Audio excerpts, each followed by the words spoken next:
What if you could have reliable and intelligent Wi-Fi at the same price for 5 years? That's the Xfinity 5-year price guarantee. No annual contracts, no hidden fees, and our best equipment included. Just 5 years of Wi-Fi that boosts speeds to the devices that need them most, that finds and fixes problems before you even notice them, and that keeps you gaming in the fast lane. Lock in your price and unlock the possibilities. Xfinity. Imagine that. Select plans only. Restrictions apply. 'Tis the season of gifting and halls to deck, and the Who's in Who Newville were in love with new tech. Where can we find Sonos and Samsung and Nintendo, they shouted. Would they find it in one place? This they questioned and doubted.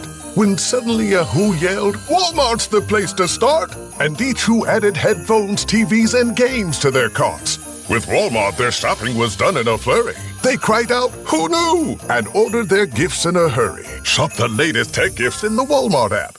For exclusive podcasts and more, sign up at patreon.com/partnersincrimemedia. This week's Law & Order Marathon winner is Caroline Wright of Milton Keynes in Buckinghamshire, England. Caroline will get a marathon decal showing she watched 26.2 hours of her favorite crime show. To be next week's winner, sign up at lawandorderpodcast.com. I'm Kevin Flynn with Rebecca Lavoie and Ellyn Marsh, and these are their stories. You think you know who did it, but you don't know who did it. Law and order, law and order, law and order. It's no ordinary police procedural, baby. It's the FNOG of police procedurals, baby. Law and order, law and order, law and order, law and order. These are their stories, these are their stories. Welcome to These Are Their Stories, the podcast about network TV's most enduring crime franchise and the real-life cases that inspired their shows. I'm Kevin Flynn. Each podcast will break down an episode from either Criminal Intent, SVU, or Original Recipe. And today we're looking at the mothership, Law & Order, Season 24, Episode 16, Folk Hero. Her client assassinated an innocent man. This is on video. The whole damn country has seen it. Yeah, nobody seems particularly upset about it. That's not our problem. Except that it is. It means we could lose. Joining me to do just that is true crime author and the host of Crime Writers On and Netflix's You Can't Make This Up podcasts. It's Rebecca Lavoie. Hello, Rebecca. Hi, Kevin. And rounding out our panel is our special returning guest from the I Think Not podcast and several others. It's Ellyn Marsh. Hello, Ellyn. Hello, friends. You guys have such good voices. I could just listen to you forever. Oh, thank you so much. I really want to thank you because this was already the most difficult episode of These Are Their Stories ever recorded. My fault. Because we were supposed to record a couple of days ago, and then Rebecca had a dental emergency where she was in the chair for 3.5 hours getting a crown.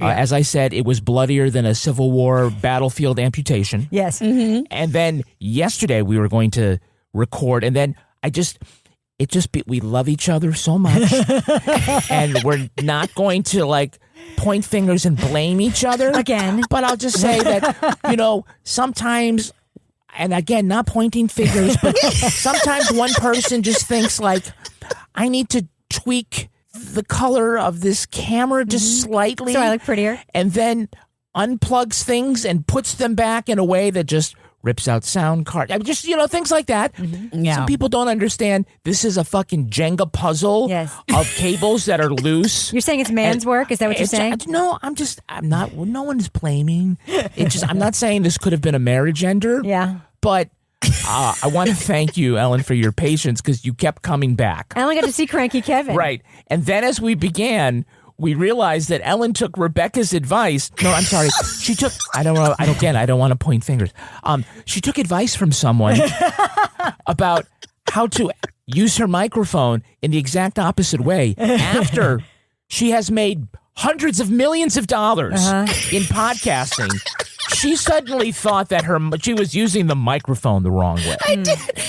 That is a clear example of my imposter syndrome. Well, because I love and respect you guys so much. And I was like, well, if says it's true, then I've been using my mic all wrong. And I redid my entire office. It really is actually very sweet because I was like, well, I have to do what says. And she wasn't even talking to me. It was in a group chat. I would like to say that originally on Friday, I looked really cute. My hair was done. My makeup was done. And yesterday I had like a nice sweater. And today I'm in my pajamas. So this is increasingly, you're getting a worser. You're wearing a winter hat inside. That's the thing. What were those things we used to get, those dittos? Remember those purple dittos we got in school? Yeah. But they got lighter and lighter. That's like me. I just get worse and worse. Yeah. I see, yes. So, Ellyn, I was looking at your resume, and I see that back in 2007, you were in West Side Story as Anita. Yeah. Please don't cancel me. I was Anita many, many times. In 2007, that was the 50th anniversary show. Yes. Oh, yes. Okay, I don't want to. All right, let me just put it this way. When you went to put on your foundation, was it beige or was it coconut? I will say that I was a little tanner back then in my younger days. I didn't stay out of the sun, and I am Italian. And before you all cancel me, that wasn't a thing back then. Yes. And also I'm pretty ambiguous. People never know my nationality. Ethnically ambiguous. I think that's an answer that will satisfy everybody. Oh, yeah, sure. You're good. Wait till you find out that time she played Othello. Not Iago, not Ophelia, but you. Yeah. I mean, what nationality would you think I am if you had to guess? I would not guess. That's a sucker's bet. Good answer. Yeah. Good I answer. Would say whatever. So you identify as how you want to identify. Rachel Dolezal. Unfortunately, I'm very Italian. I am the most. What is the word? I'm Italian, but I hate Italians. What's the word for that? Self-loathing. Yeah, self-loathing Italian. Oh, I mean, that's a general characteristic. Yeah. Yes, right. Absolutely. But it's more like a self-loathing Italian. Is I guess apparently how they would say it. So when you were doing America in West Side Story, and they get to the sort of that dance break in the middle, did you do one of those? I don't remember, but I will just say this: I have videotape. No, I'm just kidding. But you know it exists. I would love to see it. Dun, dun, dun, dun, dun, dun, dun, dun, dun, dun, dun, dun. Yeah, that's right. I can't dance like that anymore. You made the dog throw up, Kevin. Yeah, if that ever came out, you would be going back to San Juan. Because you wouldn't be able to work in America. All right, now let's take a look at the first half of this episode. Law & Order Season 24, Episode 16, Folk Hero. OptiShield Insurance Company CEO Logan Andrews is shot and killed on a Manhattan sidewalk outside company headquarters. And so ends another 2-minute episode of Law & Order. And the guy was here the whole time. The second he saw me, just shot him. Did he say anything? No, he just pulled out a gun. A handgun. Did you see anything else? Every detail will help us. His jacket, it was camouflage. It had white fleece inside the hood. With their suspect running on foot, Detective Vincent Riley and a uniformed officer give chase through Midtown, while an instantly accessible network of security cameras and uncontroversial drones follows from the air. The suspect makes a slick getaway on the back of a moving delivery vehicle. Then he steals a dry cleaning van and vanishes. He leaves a note indicating he's targeting executives who put profit over people. With the story all over the news, Riley finds a coffee shop employee who gave the suspect some food. And when he asks for a description of the fugitive, she says, "Suck my left one." I think the guy did the right thing, and I ain't talking to you. From the command post, Lieutenant Jessica Brady says they've now spotted 2 different people dressed like the suspect, then 3 more, then 37. It seems like people are showing their support by buying camouflage jackets and walking around the city to distract the cops. But their best lead is a guy in a camo jacket spotted waiting outside a different insurance company. Riley jumps the gunman before he shoots and misses another executive. Ethan Weller is arraigned on murder, but judging by the number of supporters in the courtroom, they seem to think he's some kind of hero. Now, this episode is a lot of things, but subtle is not one of them. No. So, first of all, I'll point out for the fans here that Detective Jalen Shaw is not in this episode.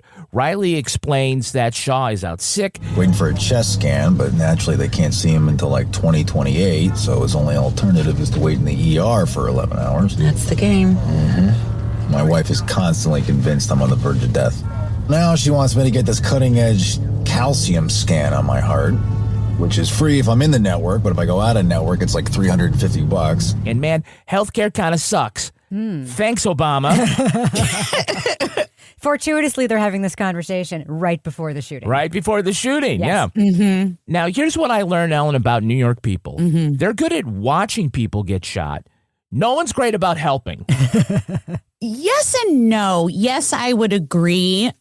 I will probably get shot somewhere because I am that stupid person that inserts themselves. It's something in my brain. I know better. I mean, yeah, you just aren't supposed to get involved. It's really scary. And I've done it a couple of times and I look back and think that was not brave. That was stupid. But in this little sort of quiet circle, people stand. What were they doing for those 5 minutes before the cops? Videoing it. Guy lied on the sidewalk. Everyone's got their hands in their pocket. Cop starts talking to a Puerto Rican kid about whether or not he was in West Side Story. 15 iPhones come out.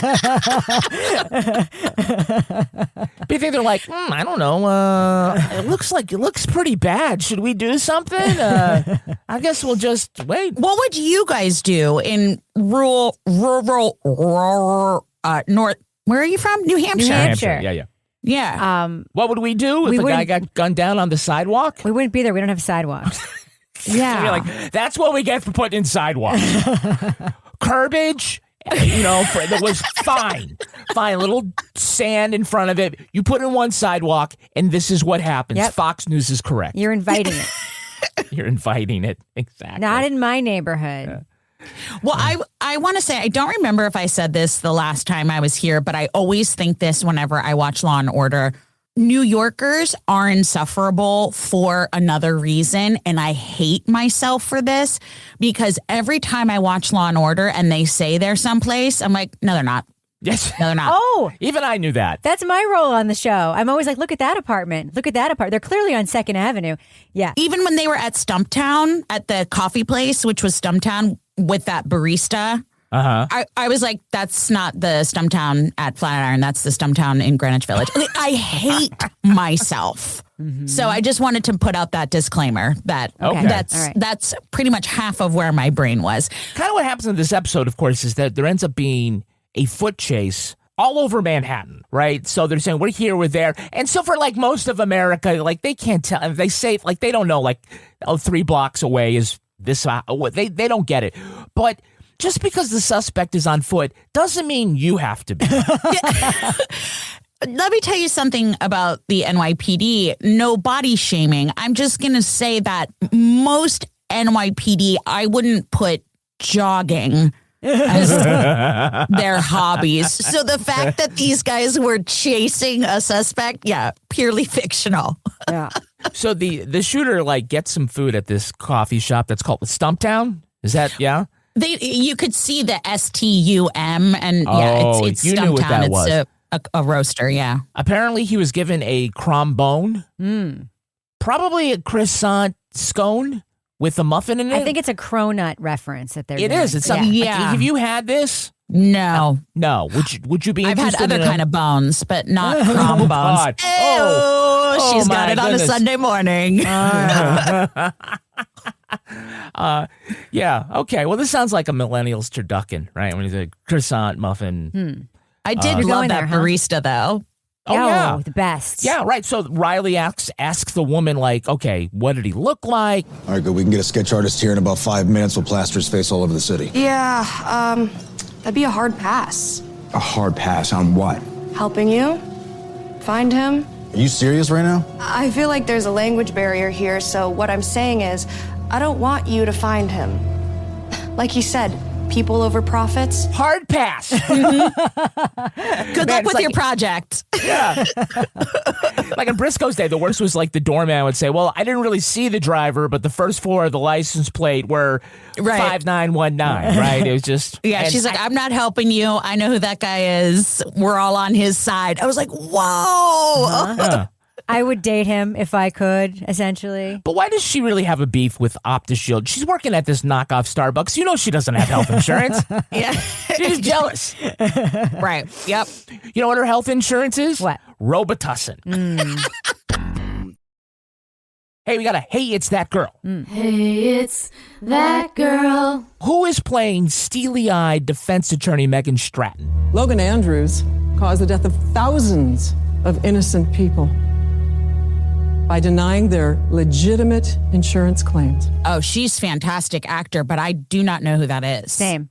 That's Lila Robbins. You probably remember her, Rebecca, as Colonel Grace Mallory, the handler of the soups on The Boys.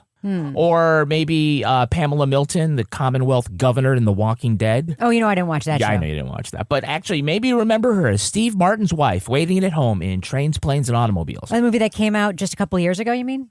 That's why I remember it? It's on TV all the time. I like that your references. If I said those aren't pillows, you would know exactly what I'm talking about. I don't, actually. So she's married to an actor named Robert, how would I say Cuccioli. that? Cuccioli. Oh, Robert Cuccioli. Yeah. I just did a concert with him on Monday.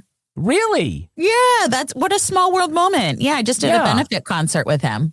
Oh, that's so nice that he benefited you in that way. Benefited you in that way. Yeah. Yeah. Let's get me canceled more. Married man benefits podcaster who can't get her mic to work. Well, they met playing Macbeth and Lady Macbeth.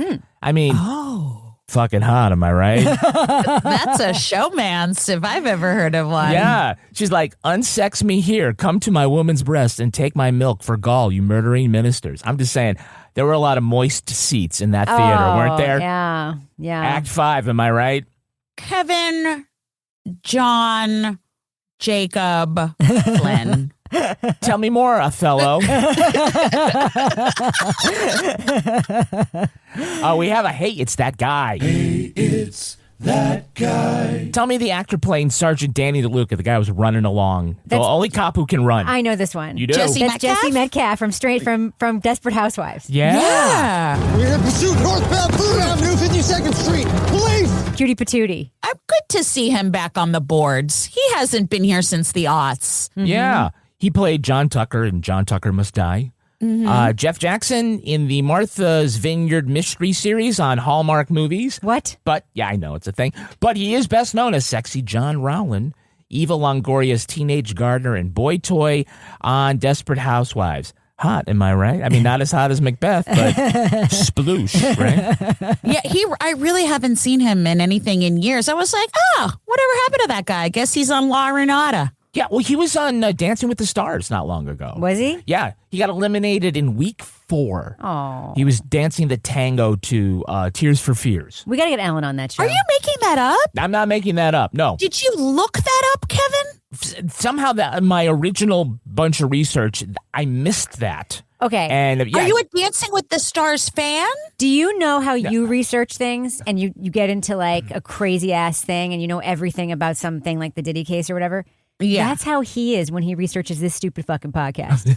Oh, Kevin, we share a brain. I know. Darkest corners of the internet to find the most minutia he could possibly unveil. All right, respect. Yeah. Oh, thank you. Game recognizes game.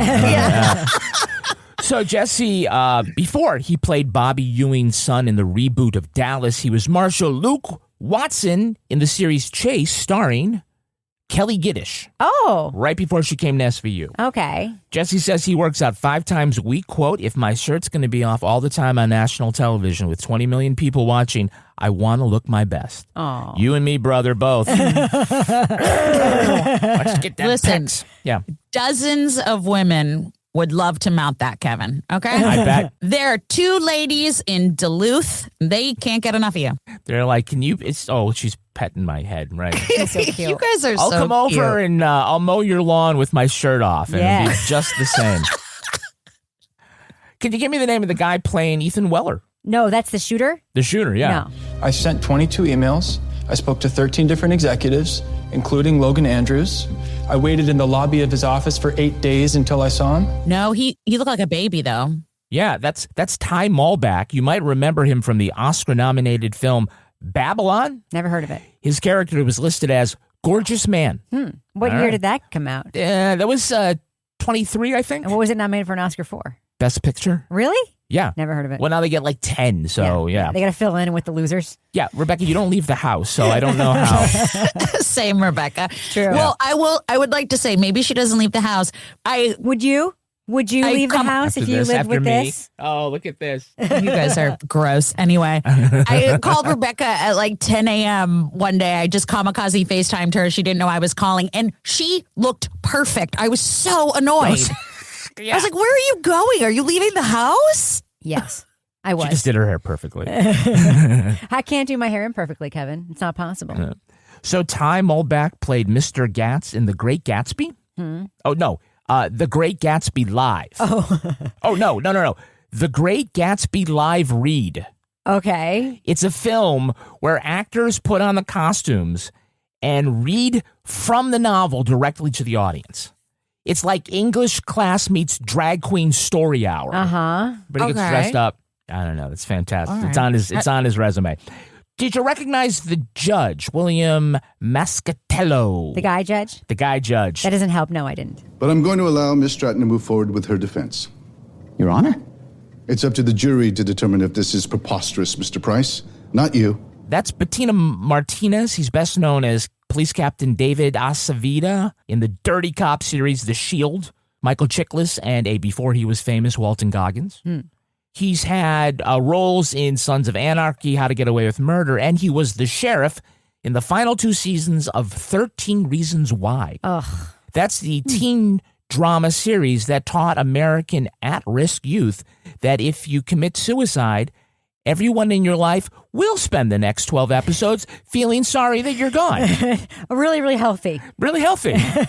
Good for America in That's so many right. ways. That was a weird fucking show. Yeah. At age 8, he played the vihuela in his father's mariachi band, presumably getting customers to clear their table at the Mexican restaurant. Is that the big guitar? Yes, that's the big okay. guitar. Yeah.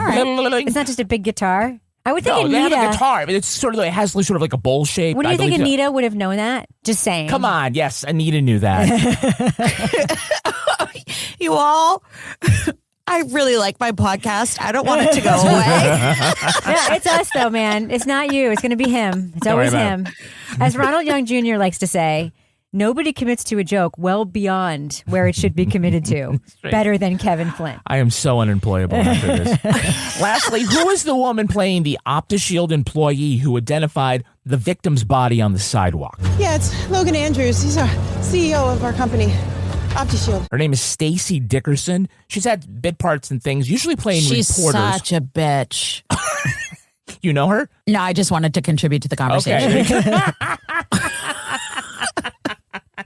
It's been a while since Ellyn had something to say, so she wanted to jump in. Yeah. If I go 30 seconds without speaking or getting complimented, I die. I'm like Tinkerbell. I die. Yeah. Yes, and. She's been in things like House of Cards, 0 Day, and the upcoming Hugh Jackman film Song Sung Blue, which is, Ellyn, what is that about? Song Sung Blue. So it's about this musician, this jazz musician from the 1920s, and his name was John Bluford, but he went by Blue. And he actually wrote some of the most famous jazz songs that we know today, but he was black and he never got credited for it. Instead, a bunch of powerful white... Is she making this up? I could let you go, but obviously we know you're just vamping. Rebecca, what do you think the Hugh Jackman film Song Sung Blue is about? When I hear the title, Kevin, I assume it's about Neil Diamond. You think it's a Neil Diamond biopic, but no, it is about a husband and wife Neil Diamond tribute act. And they get into, I don't know, love and heartbreak and all this stuff. Yeah. Stacy was also a former host on QVC, which is how my grandmother knows her. So Stacy says that she's available for sitcoms, free shipping, but supplies are limited. Oh. There are more people at the command center than they are actually out in the street looking for this guy, right? Because apparently it's only Riley and this one cop who's like, you know, he's been on Dancing with the Stars. He's like, I got 50 pounds worth of shit on me, so I'm keep running. But apparently if you use your powers of Google Foo and you're good enough, you can fly a drone over the city to find one guy wearing a green camo jacket. NYPD, what the hell? Is this some kind of joke? Well, you got us out here chasing our tails for nothing? Holy crap, it worked! Yeah, great job. Hey, guys, book these 3 on obstruction of governmental administration. Because apparently these jackets are available for sale everywhere, but nobody was wearing them until right after the news. Yep. I got to say, that's commitment. It is. Because after this thing happens, Ellyn, you're stuck with a camo jacket. I know. And there are not a lot of places to go hunting in New York City. I've looked. No, people are like, are you a homeless Vietnam veteran or what's the deal here? Yeah. You sit down for a crombone, people are like, oh, can I give you $5? So apparently the only person with a beef with the CEO of a major health insurer, besides everybody that gets insurance from him, is the COO that he just fired. He claims the COO, he was let go over his opposition to an algorithm in their system to deny claims. When it denied claims, it was wrong 85% of the time. We knew it. Our own people identified the issue. So stick it on a shelf and fix it. Exactly. But Andrews, he didn't see this problem as a problem. He saw denying a disproportionate number of claims as a good thing, a way to improve our margins. He says it was wrong 85% of the time, just like Grok. You know, you know what I loved about that scene? What? And you give 0 shits about this kind of thing. Is it going to be the apartment that the guy lived in? Okay. Here's what I liked about it, because but they have a staircase, and that's very fucking impressive. So I loved that scene. I actually loved it. Hey, that's great. So even though there are 60 sightings of men in camo jackets with backpacks, Riley and Sergeant McSteamy go to the guy who is standing outside a different insurance company. And Brady actually has the most realistic line ever. Herb is 20 yards from the entrance, standing underneath that big sculpture thing, and he is armed. That big sculpture thing. She's just not getting the civilizing nature of public art, I guess. I love Maura Tierney in this show. I love her in this show. She's added so much to this show. I have always loved her when she was the mom on Liar Liar. Also, I Googled her age because I was like, how old is she?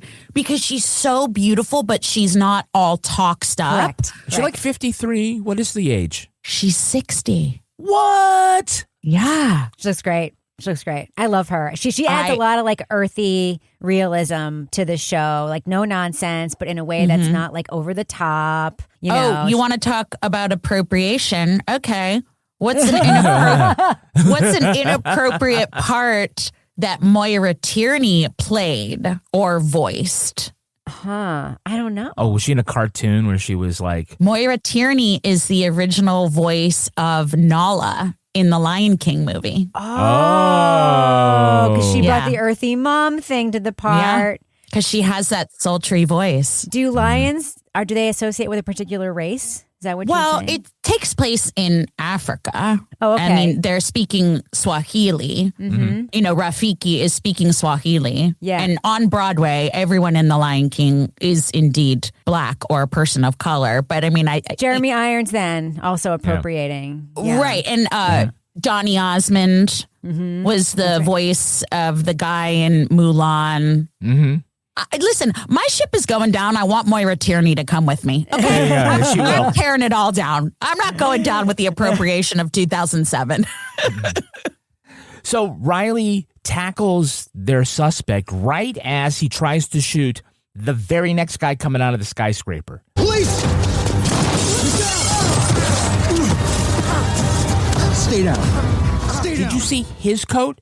That guy sells insurance. He doesn't run insurance. They're like, dude. What was wrong with his coat?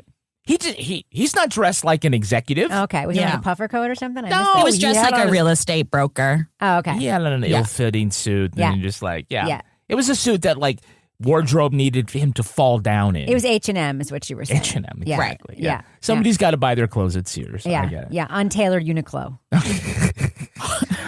Not untailored Uniqlo. Gorgeous coats, by the way. They do need sleeves shortened if you're Kevin Flynn. Just saying. It's all about the tailoring, fellas. Do you have... That's great.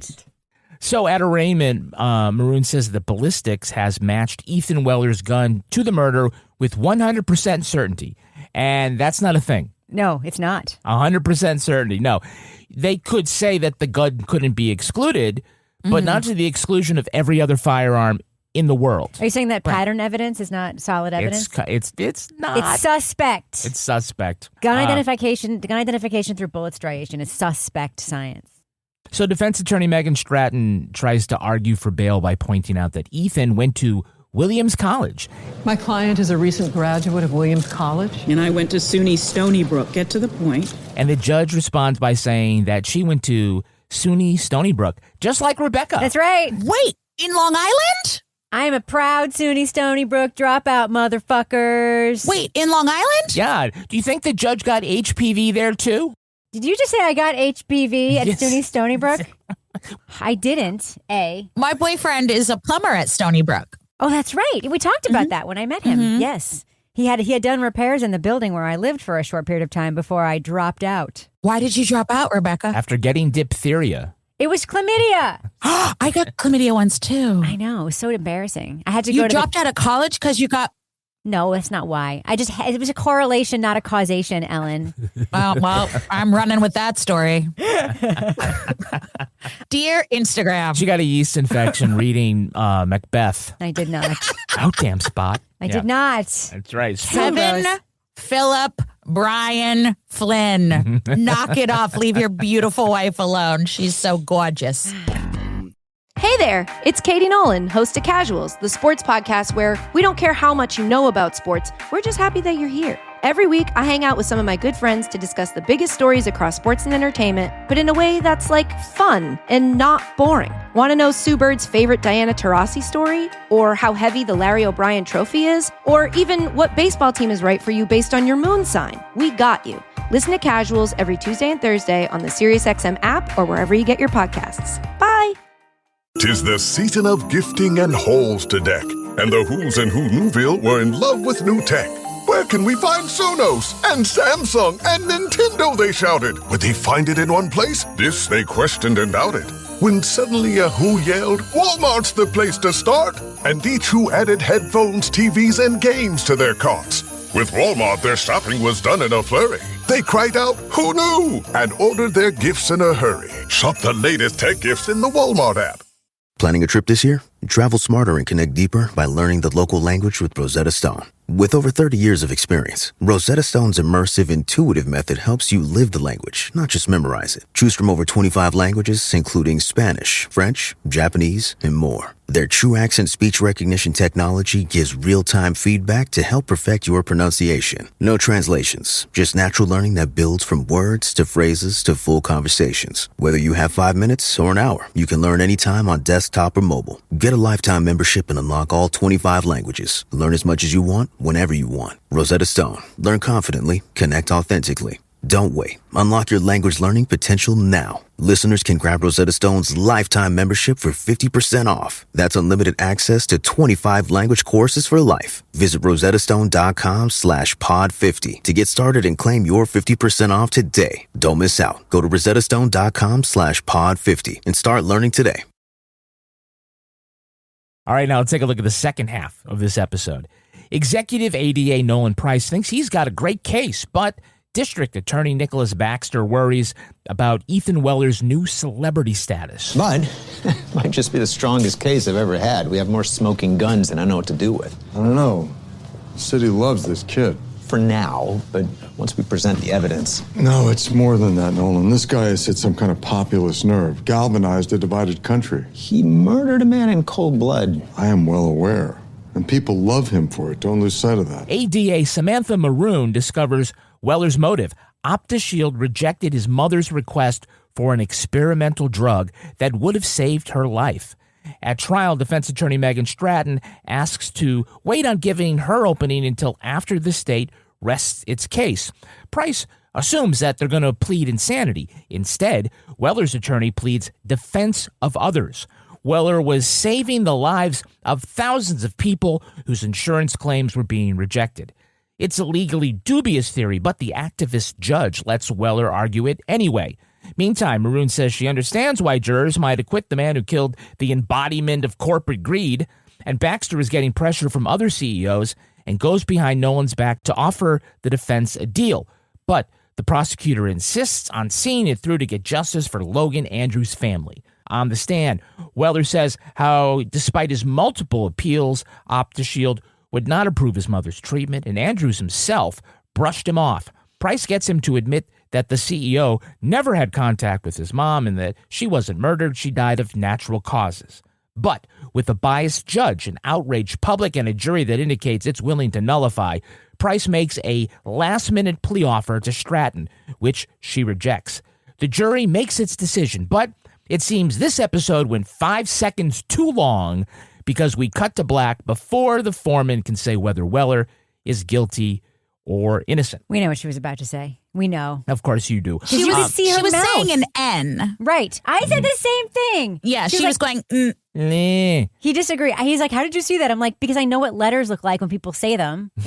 Okay. And a G is very different than an N. Rebecca, Kevin, can you just mute your headphones for a second? I just want to talk to Rebecca for a second. Over here. Go ahead. Boys are so stupid. They are. They don't notice anything. Like I thought it was just some of them, but it's like all of them. 100%. I mean, he's nice and everything, but he's so stupid. Yeah, tell him he can come back. Sorry, we were just talking about periods and vaginas. Yeah. Okay. We're getting him in sync. I'm going to go back over here. All right, I'm coming back. Okay. So the first half of Law and Order is a murder mystery, and the second half is a moral mystery. The episode ends where, like you said, we hear that the jury has a verdict, but we cut and we never find out. We find the defendant. It was only the second time in 1,341 episodes across 6 franchises that the trial ended without us hearing the outcome. The only other time was in season 6 on SVU in an episode called Doubt. I remember that one. Yeah. So these characters have to have the obligatory argument about the larger issue. Mm-hmm. Logan Andrews is the victim here. He deserves justice. So do his wife, his kids, friends, colleagues. We're not talking about a saint here, Nolan. The guy ran a soulless company that made him rich. So what, he deserved to die? No, of course not. I'm just saying that's what's in the jury's head. So we will get to the real case and the real issue in just a moment. But here is my theory about these characters. Price is comfortable getting behind the victim because he too makes decisions every day that destroy people's lives. Yes. I know I like Hugh Dancy, as a human being. He's married to like one of my favorite actors. He's like cool. And he was also in that podcast Ghost Story and he was like really lovely in it. And I like him. I fucking hate his character on this show so much. I hate, he is... are we supposed to like him? Like, it's like the other prosecutors and other franchises, we like Jack McCoy. He's not perfect. Like, we like Casey Novak. Are we supposed to like him? Because he is the worst. He's the fucking worst. Yeah, we're supposed to like him. I don't. He's mean to Maroun for no reason. I don't like him. Obviously, we haven't said this, but did you say this was based loosely on the Luigi Mangione, or are we leaving that as a review? I didn't hear me say that, but okay, yeah. Well, I don't want to give it away. He represents that. I think the reason that they didn't give a verdict is because this is such a divisive topic, the right and wrong of it. And I feel like that prosecutor was representing the other side. But I was like, also, you're a prosecutor. Zoom out a little bit. The way my love, my heart and soul, Tony Goldwyn was doing. Tony Goldwyn was like, I agree with you, but let's be for real right now. Mm-hmm. Well, let's talk about D.A. Baxter here, played by Tony Goldwyn. Oh, can we please? So the ghost of Adam Schiff, right, is hovering over the office as Baxter meets with these 3 health insurance CEOs who are mad that they're losing or something. Which means, as a health insurance CEO, that I, too, have killed thousands of people, as did Mark and David. We're all mass murderers. This is absurd. Of course it is. But the judge believes the jury should decide whether or not this defense is valid. But you know who wasn't there? That guy who walked out of the skyscraper and got shot at. He obviously wasn't a CEO. That's right. He was? No, he wasn't. He wasn't there among the guys. Oh, the second guy. The guy that they jumped and they under saved his life. Yeah. Yeah, he wasn't there flexing his muscles. Yeah, maybe he was a real estate agent after all, and he messed up. You know who else wasn't there? The new CEO of OptiShield. And it's obviously a woman. You think? They're like, well, we've been waiting for an opportunity to name a woman CEO, and Susan, this looks like it's your moment. So, congratulations. Susan's like, I work in HR. I don't know if I have the qualifications. That's okay. All you got to do is just exit the front door every day. We're going to go out the back, but that's, very high profile, please. Wait, Rebecca, do you think Tony Goldwyn is hot? How can you not? Like, honestly, how can you not? He has got chemistry with literally every single person he's ever talked to in a scene. Yeah. Period. I'm not a silver fox kind of gal. I'm a younger man kind of gal. He is the only... that man... He could sell me air. I'd be like, okay. He's unbelievably hot. Unbelievably hot. He's so hot. Yeah. If he asked me to join a cult, I would do it. This judge and this defense lawyer are basically telling the world that it is okay to just hunt us down like we're a bunch of pheasants. Like pheasants. Could there be a more patrician hunting prey than a pheasant? You're trying to show you're a man of the people. It's like they're going to be pelting us with quail eggs. We're going to be hunted down like a fox being chased by beagles while we're on our horses. I didn't think of that. It's pheasant season. Yes, I think it is. Oh, very good. Very good. Very good, old chap. Pretty soon our maids and butlers will be turning on us. Be an insurrection in the house. So the defense brings on an expert who says OptiShield's policies have caused the deaths of 46,456 people. And their philosophy is delay, deny, and defend. And he called that the 3 Ds, which, by the way, is also the maximum number of Ds Ellyn Marsh can take at once. Oh!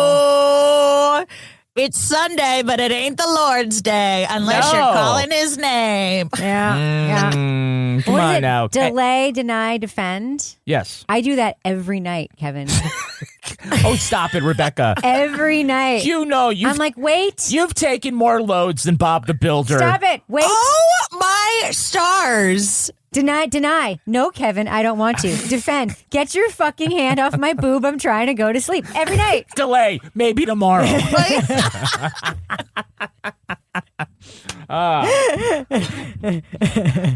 So Weller gets on the stand and he says that OptiShield turned down his mother's claim for an experimental drug for her terminal breast cancer. And what did her oncologist, Dr. Ellyn Flum, recommend? A drug called sacituzumab govitecan. Sacituzumab govitecan. Oh, no. You're not going to do it, are you? Are you?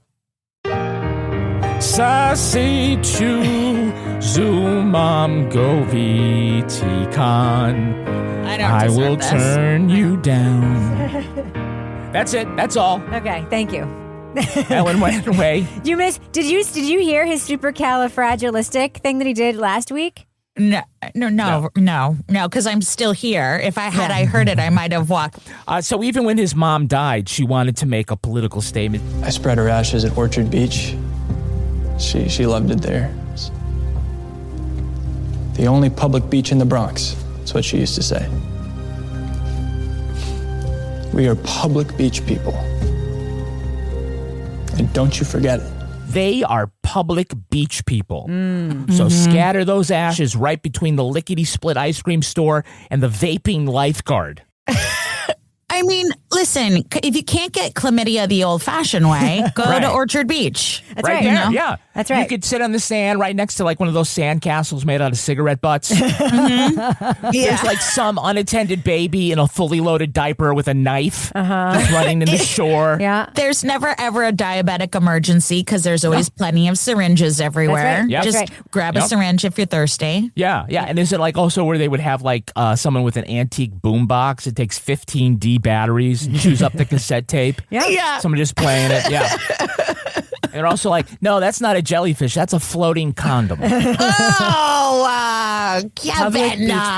Public beach people. Listen, I grew up going to Jones Beach. It's one of the most beautiful beaches in the world. So, Kevin, you can suck it. Public beaches are great. It's the Riviera of Long Island. Riviera of Nassau and Suffolk counties. I grew up without a dad. So, there you go. Okay. Oh, did I laugh at that? You're allowed to laugh at that, Rebecca. I always joke about not having a dad. I was just trying to empathize. I hear you. You're just like a public beach person. Hey, everybody. Ted Danson here to tell you about my podcast with my longtime friend and sometimes co-host Woody Harrelson. It's called Where Everybody Knows Your Name, and we're back for another season. I'm so excited to be joined this season by friends like John Mulaney, David Spade, Sarah Silverman, Ed Helms, and many more. You don't want to miss it. Listen to Where Everybody Knows Your Name with me, Ted Danson, and Woody Harrelson sometimes, wherever you get your podcasts. I'm a high note hitting songbird, but I'm also a bird-watching backpacker. Oh, wood thrush, 3 o'clock. Walmart has a wellness side too, with tons of things I need to feel good, from electrolytes to help keep me hydrated to soothing cough drops for after every show. Oh, man. How about waterproof boots? Size 10? They've got 500 million things online, on the app, and in store. Really? Who knew? Okay, was that you or the birds? Check out the wellness side of Walmart today.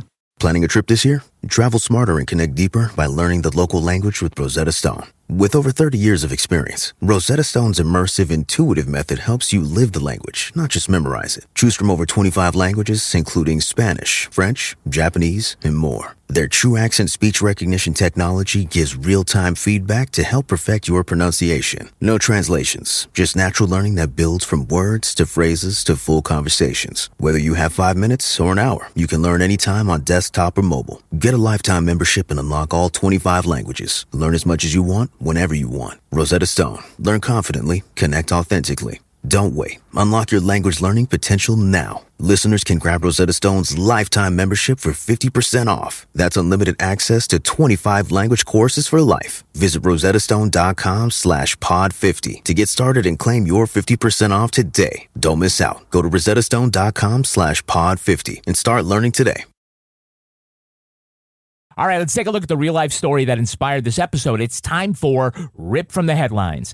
You think you know who did it. You think you know who did it. But you don't know who did it. You don't know who did it. Rip from the headlines. This episode is inspired by the case of Luigi Mangione. In December 2024, Mangione waited outside a Manhattan hotel for the CEO of health insurance company United Healthcare. Allegedly. Brian Thompson was in New York to attend a shareholders meeting and was shot by a masked figure around 6:45 in the a.m. Casings from the ghost gun used have been engraved with the words delay, deny, depose, a variation on industry terms for rejecting insurance claims. Mangione was seen at the bus station and police found his rucksack dumped in Central Park. Allegedly. The manhunt made national news, but given his choice of victim, a slice of the public gave him a nod of support. Some declared the fugitive a modern-day Robin Hood. After 5 days on the lam, Mangione was clocked in a Pennsylvania McDonald's and nicked. Investigators found papers in his home slagging off the American healthcare system and saying the executives had it coming. While authorities condemned the violence, Mangione's sharp looks, Ivy League pedigree, and unsympathetic victim made him an online folk hero. Social media talked as much about his courtroom fashion choices as it did the criminal case itself. Luigi Mangione currently faces 9 state charges and 4 federal charges, which could get him the death penalty. A crowdsourcing effort to fund his defense has raised more than $1 million.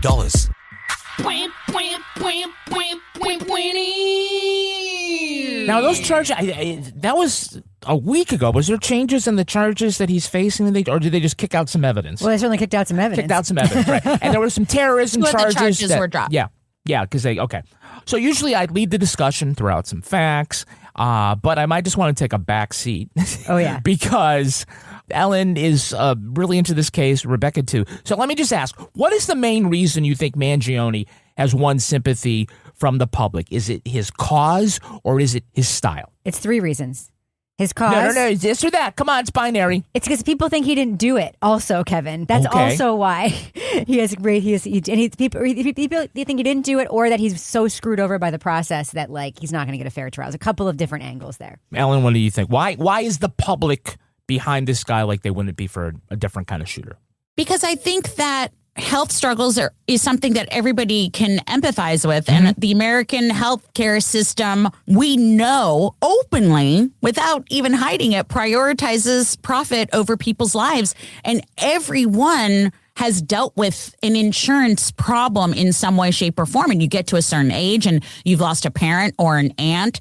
And so we sit back and we watch them actively block any kind of reform. It's just something that everyone can empathize with.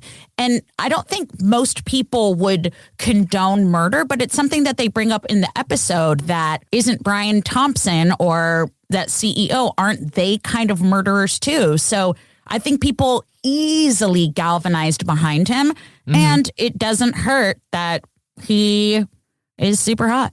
Yeah.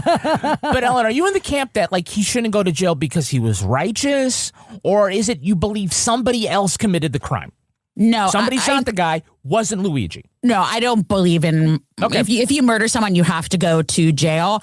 I'm of the school, and listen, you all, I'm a goldfish. You can convince me of anything, and I will be on your side in a second. I was going by the numbers and the time and the actual crime. I just don't think he was in it alone. And I also think it's possible that he was a patsy. I think there are a lot of things that it could be. I don't think it's as straightforward as anyone says. And I'm saying that purely from an evidentiary standpoint, because when you look at all of the evidence, it doesn't make sense. And also, I feel like the Karen Read trial has just taught us not to trust anything. So I think we all have these question marks over our head rather than just being force-fed a narrative. But no, if he killed that man, he should go to jail. Yeah. But you have to admit, like, it's one of these, the Karen Read cases are good at analog because there's way too much weird stuff. And it's sort of coming out now. Like the fact that, you know, they're not able to use his Pennsylvania statement. The fact that like they turned off their body cameras, like when 16 taking the back minutes. For no reason. For no reason. They turn off the body cameras and then they have the backpack and they find stuff in it. Like, if you believe that they wanted to frame him, all of the evidence looks like that's what they did. Like, if you just lay it out, even if you think he did it and they're just putting their thumb on the scales to make sure they get a conviction, it looks like they did that. It looks like they put their thumb on the scales to try to get a conviction, which really throws into question whether or not he's part of a bigger story or a frame job. It also throws into question the thing I think all the time, which is that everybody fucking has rights. And if they did it dirty, he should not go to prison. He should not. Even if he killed that guy, if they did the process dirty and he's not getting a fair process, he should not go to prison. And I say that of the worst people, you know, Kevin. So, well, here's the deal. The cost of insurance keeps going up. I know, shit. But it's also because the cost of care goes up, right? No one wants to seriously address the one cost driver that could put downward pressure on all this. It's the prices that doctors and hospitals charge for their service. It's because of the insurance industries that they charge that. Well, insurance companies negotiate with the facilities to get the best price. It's capitation. They put as much pressure to go down. If there's a difference there. But I'm also saying, tell somebody who went to the emergency room without insurance, itemize that bill and justify this nurse who visited getting the line item is this. This doctor who came in is this. It seems like that's out of proportion for the actual services that you receive. Right, but they're doing it $5 from the insurance company, so they've got to mark it down as $250 on the bill. I think some people see it like as the insurance company, you know, is charging you the cost. The insurance company is paying on your behalf what the hospital says, what your specialist says the cost is. That is why it keeps going up. It's now costing the average person $27,000, or your employer $27,000 a year to cover you for the health insurance. And it's to the point where if they didn't have to do that, they could hire more. Most employers could hire more people. It ends up being 20, because some of this is pass through. Right. If that emergency room visit didn't cost $3,000 or $4,000 for sitting there to get evaluated and said, you're fine, you got to go home, there would be downward pressure on what the insurance rates actually are. That's just because that's your entree into the cost of the healthcare system. Everybody's sort of like, oh, it's the insurance company. They are part of it, but nobody wants to talk about the fact that the doctor probably shouldn't get $7,000 an hour to do the surgery that he's doing 10 of. You don't have to cover the cost of the entire operating room every day. Right. You know? Those are hospital CEOs you're talking about, not the doctors, first of all. Second of all, this is for-profit healthcare, and it's driven by boards who want to make a profit, and that trickles down. Nonprofit hospitals. That's fine. That's fine. That is being a cost said, driver that no one wants to I can't believe we're getting into this cover. fight right now. I respect everybody's opinion on why healthcare costs the way it does. There are several prongs. No, it's not equal, and everybody's going to say it's one thing or the other. Usually there's three things that you want, and you can always get two. You can get quality, you can get access, or you can get affordability.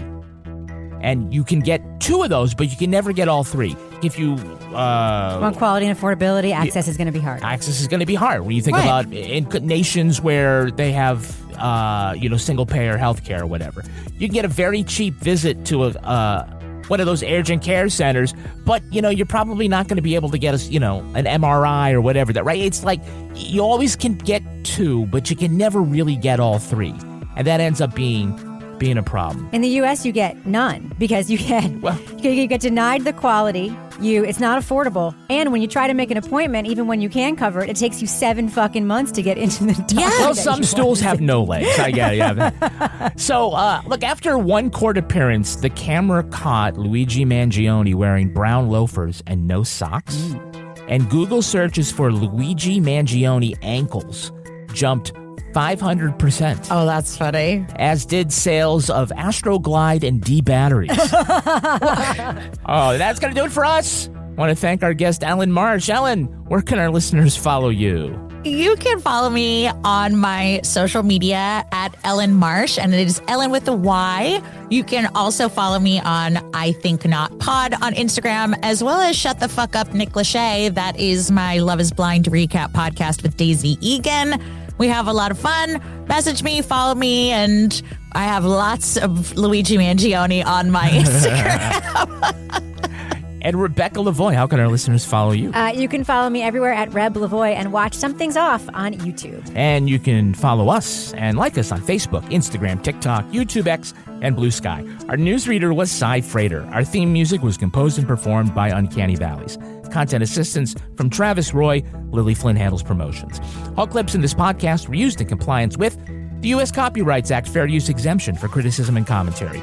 Go to lawandorderpodcast.com and sign up for our newsletter for a chance to be our next Law & Order Marathon winner. These Other Stories was recorded in Studio C and is a production of Partners in Crime Media.